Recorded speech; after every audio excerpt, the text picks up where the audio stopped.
Alright, so I got a lot to talk about, so I'm gonna do it quick as I can. So on the 6th, I went into work, and they let me come home early, and I worked the night shift, so I was there from 8 p.m., and then I got off at 1 a.m. On the 7th. When I got off at 1 a.m., I tried to get a cab.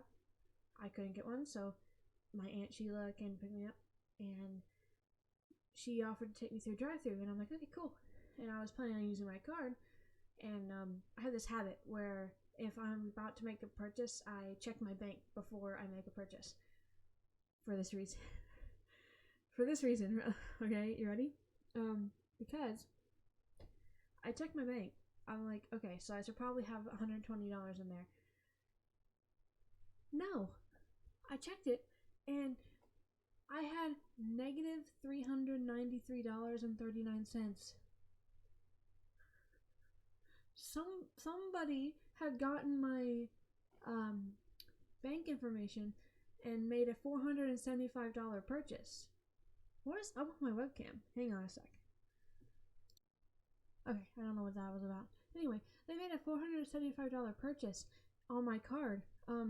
Turns out they purchased a Microsoft Partner Network or whatever for $475. So I'd stay up, okay?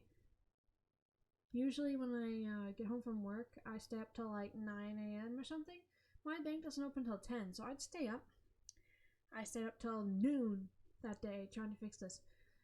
I went to my bank and put in a dispute, and they're like, yeah, your account's gonna be negative until this dispute goes through in 7 to 10 business days. And I'm like, okay. So I literally have no money until this gets sorted out. And I'm just like, what happened? Like, dude, how did they even get my account my bank information? I don't understand.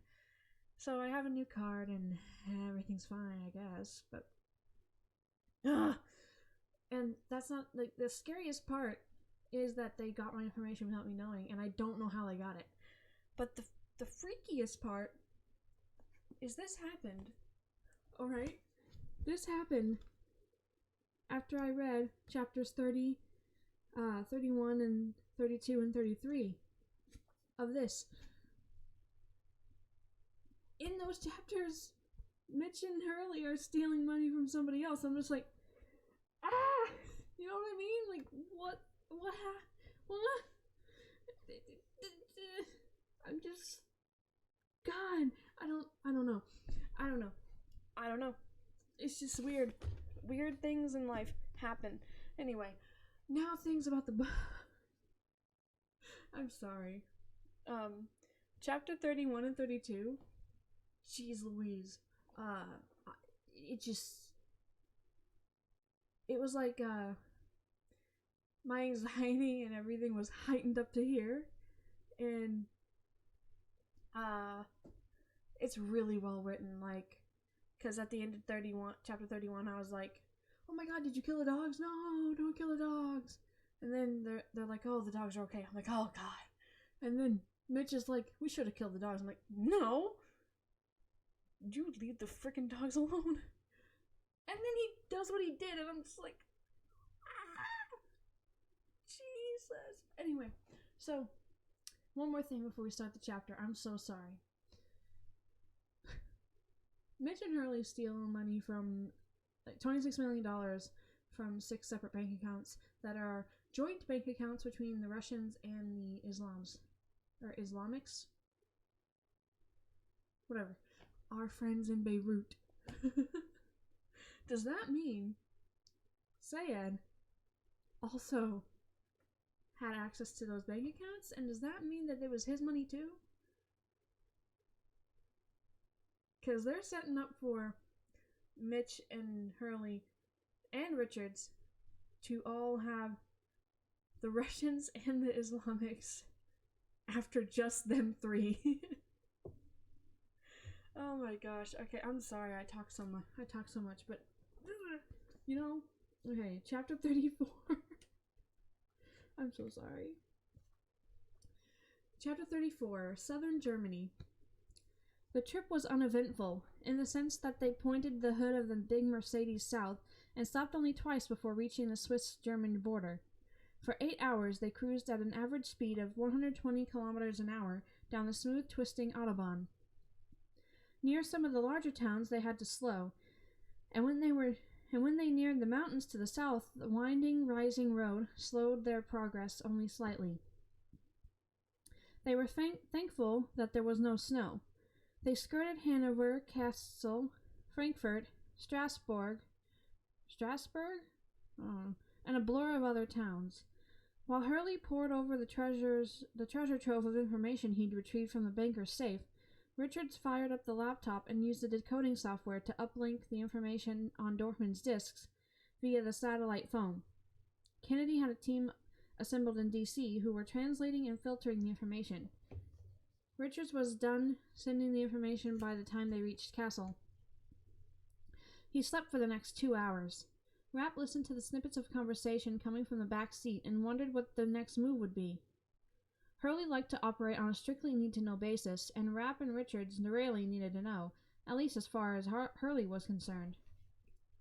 Halfway through the trip, Hurley ordered Rapp to pull over and switch with Richards. They topped off the gas to use the men's room, and Hurley bought coffee and some snacks for him and Richards. Rapp didn't mind driving, but Hurley was insistent. An hour or two of downtime was crucial. One never knew when things would get interesting. As was often the case, though, Hurley did not listen to his own advice and continued to work at a feverish pace. Rapp climbed into the back seat, and after a few minutes of silence, he asked Hurley, "What are we doing?" Uncharacteristically, Hurley laughed. "I'll explain before we cross the border. Right now I need to figure this shit out." It occurred to Rapp that the man was punch drunk, but he didn't dwell on it. Within minutes, the hum of the tires rolling at high speed on the concrete surface of the Autobahn sent Rapp into a trance. He rolled up his jacket, wedged it in between the door frame and his head, and fell asleep.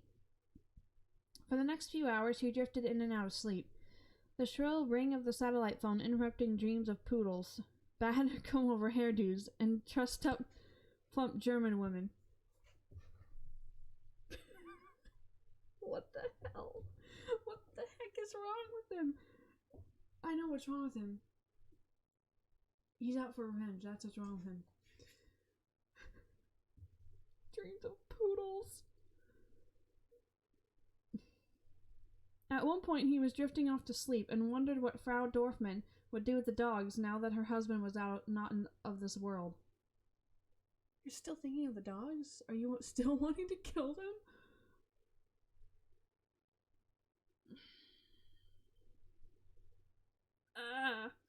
For some reason, that made him think of the expanding pool of blood under Dorfman's head. How far had it stretched? Would it begin to dry in the arid winter air? How much blood was actually in a human head? 1 pint?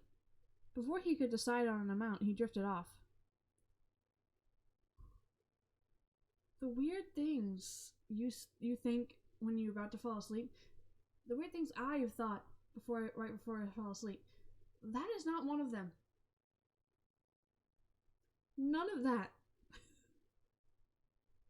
I'm so sorry. This is going to be a super long video for this chapter because I'm just talking for no reason.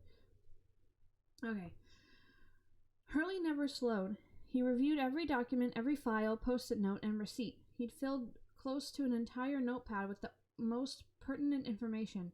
At 5 a.m., they stopped at a roadside motel outside Freiburg and got 2 connecting rooms, where they cleaned up and changed into suits and ties for the border crossing. Hurley ordered them to pack their weapons in the hidden compartments inside their suitcases. By 6, they were back on the road with fresh coffee and rolls, and Hurley was ready to explain what they were doing. Unfortunately, he chose the wrong military campaign to illustrate his point. "You too familiar with Sherman's march to the sea?" No. Rapp was behind the wheel. Having been raised in Northern Virginia, he didn't really consider himself a Southerner, but he was a proud Virginian, and that meant he knew his Civil War history. To a true Southerner like Richards, who had been raised in Covington, Georgia, the mere mention of William Tecumseh Sherman was enough to start a fight. Total war, Hurley said. Just like Sherman. If our enemy won't come out and meet us on the field of battle, we need to bring the war to their doorstep. Uh-oh. We need to destroy their capacity to fight. We need to spook them into maneuvering in the open so we can crush them. Rapp could see both men's faces in the rearview mirror. Hurley was oblivious to the revulsion on Richards' face. Are you trying to tell me, Richards said, that we're Sherman? I sure as hell hope so, said Hurley in a state of near elation. He won, didn't he? Okay. Rapp couldn't take it anymore and started laughing. Why is he laughing when I'm laughing? Stop!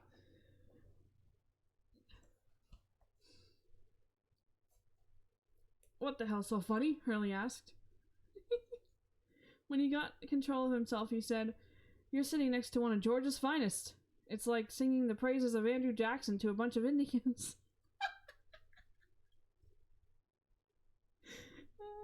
Oh, Hurley said as he realized his mistake. No offense intended. We'll have to debate that one over beers one night. Sherman was a badass. Throwing him a bone, he added, and Lee and Jackson were two battlefield geniuses. Can't deny that. Then he changed tactics and asked, You've hunted birds, right? Yeah. Why do you bring a dog into the field? To get the birds up. Exactly, Hurley said. These guys have done a damn good job keeping their heads down the past 10 years, while Langley's been focused on Central America and avoiding those dickheads up on Capitol Hill. Oh my gosh, this is like a dissertation. It's a really long paragraph of just Hurley talking. My shoulder never really recovered from whatever I did to it, so sorry.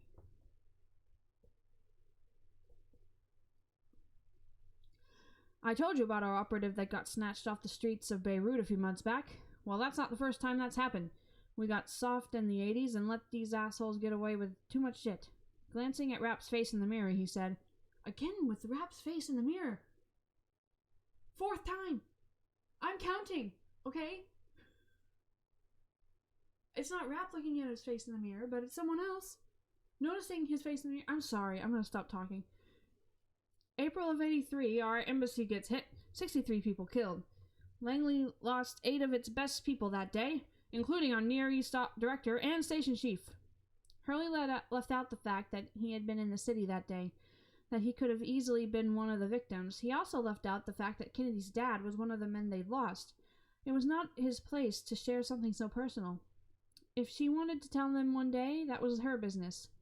Our response, we send in the Marines. October of 83, the Marines and French forces get hit by a couple of truck bombs. 299 men wasted because a bunch of frickin' diplomats conned the command element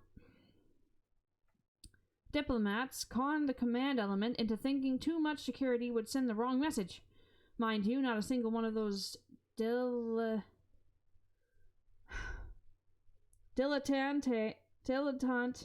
whatever, pricks ever spent a day in that godforsaken city. Our response after the barracks bombing, we say we're not going to leave, we drop a few bombs, and we leave.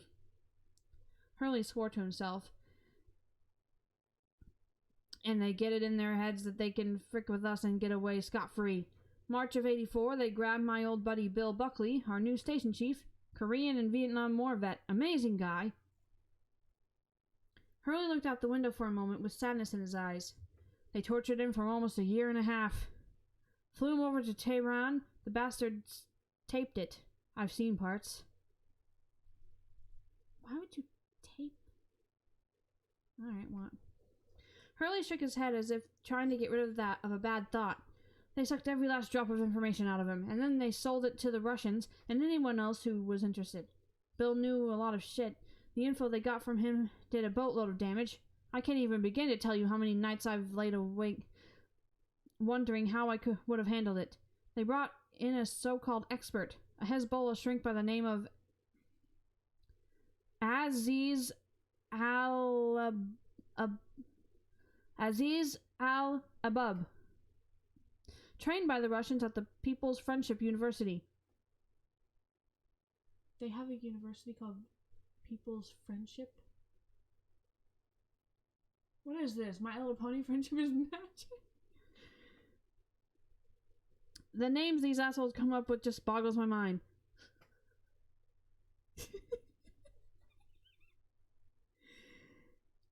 Al-Abab pumped him full of drugs and poked and prodded. The word is he had 2 assistants who helped him. They turned it into a real science project. Bill's heart eventually gave out, but not before they extracted some of our most closely held secrets. One by one, assets started to disappear. Highly placed sources in governments around the region and beyond. And how did we react? We didn't do jack shit, and the result was they became more emboldened. Gaddafi, that quack, that decides to plant a bomb in a disco in Berlin, and finally we decided to hit back and drop a few bombs on his head. Unfortunately, we missed, and then in July of '88, that cowboy captain of the Vincennes, I think, decides he's going to start racing all over the Strait of Hormuz. These names, man, I'm sorry. This book is killing me. Strait of Hormuz. Why do I try? HORMUZ, chasing $10,000 fiberglass gunboats with a $500 million Aegis guided missiles cruiser. Hurley had to stop and close his eyes as if he still couldn't believe that ugly piece of history. Rapp finished it for him. Iran Air Flight 655, 290 civilians. Yep, Hurley said, realizing that having lost his girlfriend later that same year, Rapp would know the history. Oh, we have a date. Well, not a date, but okay, so this is probably around 1989 that this is happening? Okay, got it. He lost his girlfriend in like 1988. And okay, got it. Not our proudest moment. I don't care what anyone tries to tell you. That one was our fault. Instead of owning up to it and using it as an opportunity to show the Iranian people that we weren't out to get them, we denied the entire thing. Went so far as to blame it on them. Now, they weren't without fault, but that captain had 2 choppers on board to deal with those gunboats. The strength of the Aegis cruiser is distance. You don't close with the enemy to use your World War II era guns. If there's really a threat, you back off and fire one of your missiles.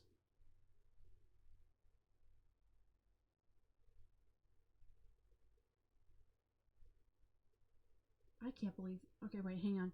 I'm sorry. I started reading this, and then I didn't read it out loud. I'm sorry. And that's what led us to Pam Am Lockerbie, Rapp said.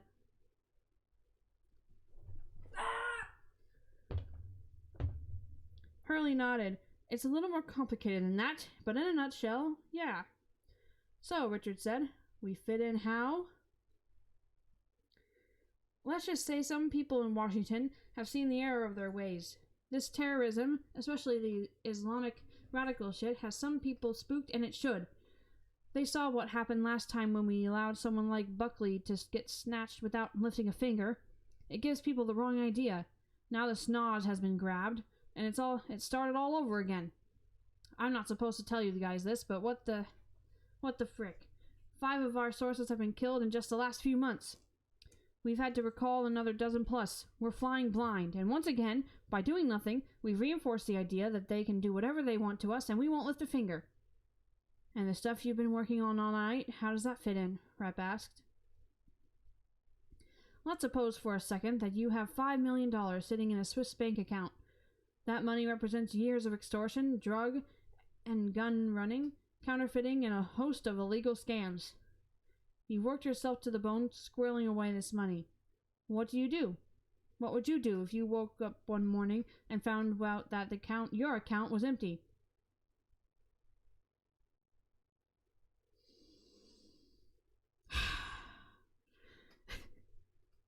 Rapp looked at the winding road and said, I'd flip.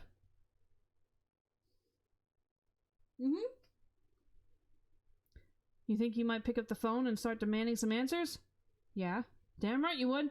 Right now these pricks are sleeping soundly in their beds thinking their money is safe in Switzerland. At some point in the next 24 hours, they're going to find out that their ill-gotten gains have vanished, and they are going to pick up the phone, and they are going to go absolutely apeshit. And when they do, Hurley pointed skyward. We will be listening. Oh,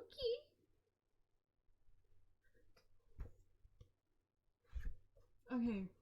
The fact that it still is mind-boggling to me that my account is in the negative while I'm reading this.